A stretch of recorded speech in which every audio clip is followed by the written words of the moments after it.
Well, innovation is really about adapting to new conditions and new markets. And the ability to do that and to do it continuously is what differentiates competitive companies and increasingly competitive regions. So if you think about San Diego's history, at one point we were primarily a military economy, then a defense contracting economy, and then we diversified into a lot of commercial clusters, wireless, life sciences, now renewable energy, with lots of companies, lots of investment, lots of activity.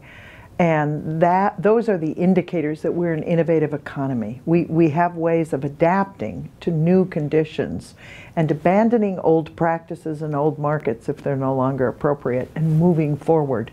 And a lot of places have trouble doing that. Some of it is just an accident of our history, if you think about it. We've never been dominated by big companies, any single industry. People would say, oh yeah, but the military.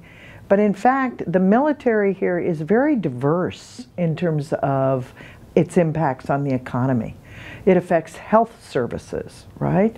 It affects education and training. It affects housing and car sales. It relates to defense contracting, which brings high-level engineers and scientists into the region. So the military, though it's a single customer, it demands a wide range of services.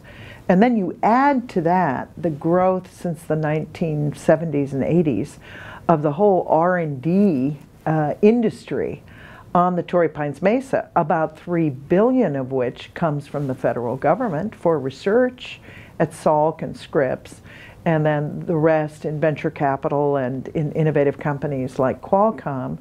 And San Diego, you know, has a very rich and diverse economic base. It's not dominated by a sector like automobiles in Detroit or steel in Pittsburgh. And therefore, we've had no choice but to be opportunistic. But I think there is a second thing, and you're a better historian than I. But if you go back and read some of the letters of Spreckels and Scripps and others, some of the early settlers of this region, they wanted to have a great city without the ravages of industrial America, which they had experienced, you know, in the 1870s, 80s, and 90s in Chicago, St. Louis, Detroit. So there is some component of vision, right? We want a robust economy, but in some ways we want to preserve our pristine environment, the beauty of the place, the clean air, the natural amenities of the place. And so I think that's a part of our civic culture, which has allowed us also to be adaptive and opportunistic.